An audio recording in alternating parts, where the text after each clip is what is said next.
Well, good evening, ladies and gentlemen. Welcome to Don Odells Legends. My name is Art Tipaldi. I'm the editor of the very new and exciting magazine, Blues Music Magazine.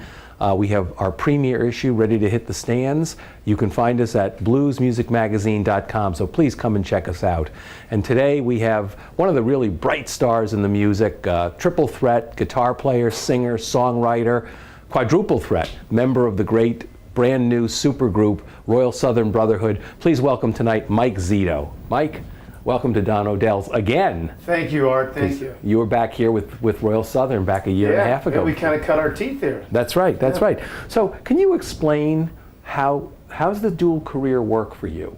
The Royal Southern Brotherhood, and then of course you're a fabulous solo artist. It's a transition, by all means, for sure. I mean, I've been doing my own solo artist thing for 10, 15 years. Right, you know? right. So to have that and have it was successful, it was going well, to be doing well, moving forward, and then just kind of not stop, but it needed to get paused for a bit. Okay. To get into the Royal Southern Brotherhood, because it was a new project. Yeah. Even though you've heard of all the people in the band. Right. It's a new group, it's a new name, so we had to really kind of put emphasis on it. For me, it took a little bit at first, because I like doing my band, I like playing my songs, I like doing my thing. It was like, okay, we're going to stop doing this? Okay. Yeah. So it's been a little bit of a transition. It has been a transition. How's that? Okay. But it's worked out, it's working out quite well. Right. You know? What kinds of things have you taken from this year and a half experience with Royal Southern and brought back to the Mike Zito career and your band? A lot more confidence, you know, being with that group and really kind of stepping up to the plate. To me, it's like, okay, now I'm playing pro ball. With that group? Yeah, exactly. And just the whole arena that we've been taking it to, I realized, like, okay, like I'm bringing something to the table here, and they're looking at me in certain ways for different things, and it made me very, and I don't want to not cocky or conceited, just confident about certain things that maybe, okay, so I'm good at that. All right, right, you know? right. And just in general, I think the performance, the songwriting. I come back to my project now, and I feel like more people are familiar with me, that people are, you know, they like what I'm doing. Believe what you're saying. They believe in what I'm saying or what I'm playing. Right, right. So it really, you know, come back like, okay, it's just another step. It was like winning the Blues Music Award. Wow, people, they're paying attention a little bit. They're listening. Of course, I had Cyril Neville with me, but you know, they're listening. So all those things add up. Yeah. How has the Royal Southern stretched you into places that you are, that you might have been less comfortable? But it's definitely done that. You know, I mean, I kind of liken it to, you know, skiing down the maybe you've been skiing down the Black Diamond Trail, and now you're at you're in the moguls. I mean, it is exactly that. You know, as a younger man, I was really focused on guitar when I was younger, and I learned all these styles of playing and technique and country, and I was working on jazz, and I was working on all this. Yeah. And then you kind of become, you know, like songwriter, and you kind of doing your own music, and I kind of have a thing I focus on. And getting back in this band, we play so many different styles of grooves and beats, and I had to start going back and relearning the guitar playing that I used to really that you used to know, yeah. And it's been very enjoyable for me as a player.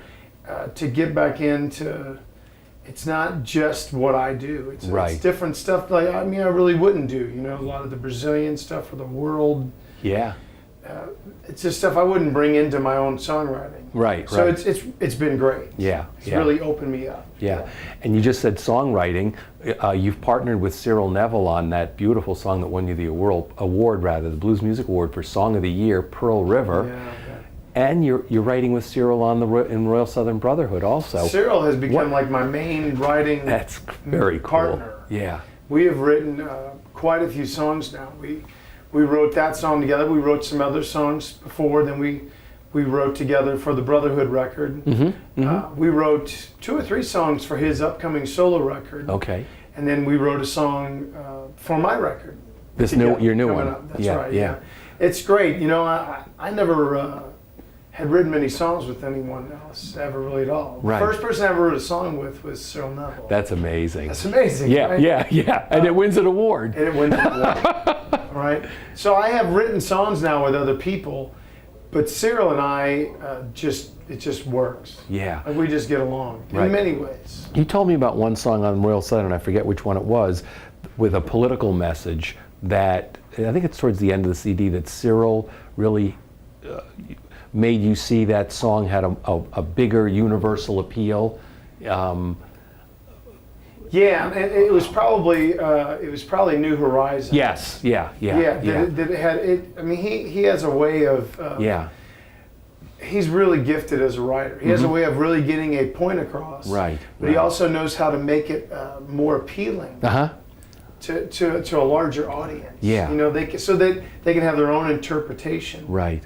And not just his point he's making. Yeah, it's a very universal thing. And again, when I hear that song and the others on there that you've written with him, I can hear that there's almost a deep historical knowledge on his part. Absolutely. He comes with the history of New Orleans in him, the history of African Americans coming to this country, and you're right. He's got a great, deep political history of this country. Man, he knows his stuff. He does know his stuff, and he can translate some of that into a very simple line. Like this simple line, and it's very diverse. Yeah. It's interesting for me because the role that I play with him. Although we do write lyrically together, but a lot of it is the musical. Yeah. Now we write musically together too. He'll come hum in my ear. Here's how it goes. No. Like he'll give it to me. Yeah. And I go, okay, you know. Yeah. But it's interesting when he gives you just the lyrics to a song like Pearl River, where it's really deep. Right. And it's like, now make music to that. Yeah. Then it's like not just I'll throw some chords together. This has some purpose. Right. Yeah. It's very interesting. Very interesting. He's brought a lot out of me. Yeah. I've noticed on all of your CDs, you are the main songwriter. I mean, you've really latched onto originality in your original songs rather than just doing covers of other people's songs.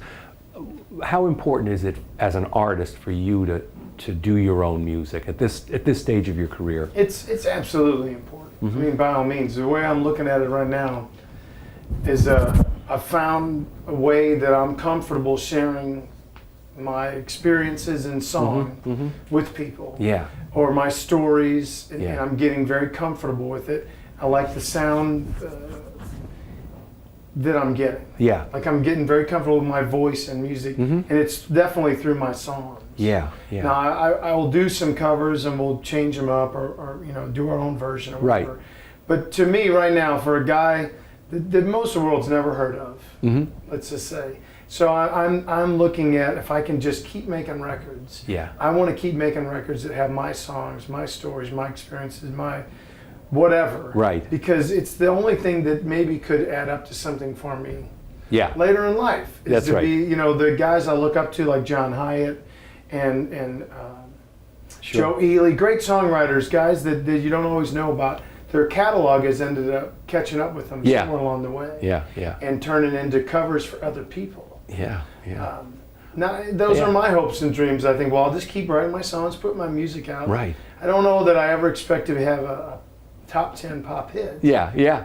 But maybe somewhere along the way, this catalog will build. And somebody will hear it. And it'll turn into something. Yeah. And if anything, it's a collection of my music. Right. And how cool to have people knowing your music as opposed to people humming, you singing someone else's song. Exactly. People are singing. Do you feel, what's your responsibility, do you think, as a songwriter? You have your stories, you have your life, what you see. Do you carry a responsibility as a songwriter?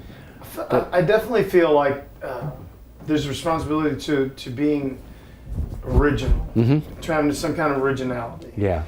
To not just kind of copying something and kind of latching on to it. Yeah. But I definitely think it's very cool that people, I've definitely, the song wins. Right. I've learned in music, the song wins. That's very cool. You can be the greatest. Now, great singers can take okay songs and make them great. Yeah. But okay singers can ruin a great song. Sure. But I really think the song wins in the end. That's very above cool.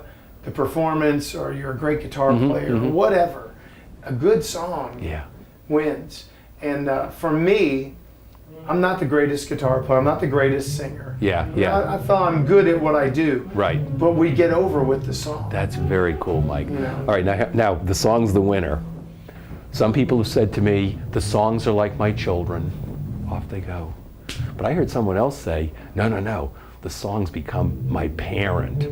Yeah. So what is interesting. Isn't that cool? Yeah, so I like that. Are they your children that you push, that you let go out into the world, or how do some of them become the parent? That's interesting. I have to think about that a minute. The children one I totally get. Sure. Because I've often told people I'm happy for the songs. Yeah. Like I had written songs for years. I did records all the way back in the 90s. And some of the songs years later, when I got my life together, I got a record deal.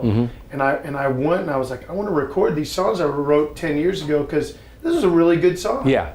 So we would put it on the record, and it got life. Yes. And then it went on, and that's really interesting. People hear a song and it becomes theirs. Yeah. Oh, sure. It's not your song anymore. That's right. That has something to do with this is the song they listen to when they're sad or when they're at a party or whatever. Yeah. It reminds them of their father. That's their song. That's right. So it definitely goes off, and I think, man, I'm really happy for the song. Yeah. The song has gone on to do something much bigger than me. Right. Yeah. As far as the parent thing, I think that's interesting. Sorry. It's okay. Did I buy it? Yeah. You can edit that, right? Yeah.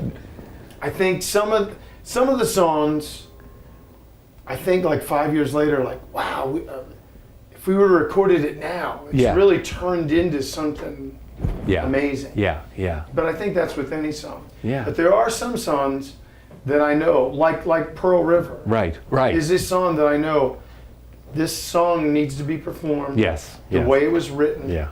The way it was recorded. Yeah. The song is telling you what to do. Exactly. This is not a song that we take and we go have our way with. That's right. It's certain nights. That's very cool. This song is more than powerful enough. The story and the lyrics and the musical changes are more than enough. Yeah. This is I could get it from that point. I thought that, what a cool way to look at it, because I've always heard it the other way. Yeah.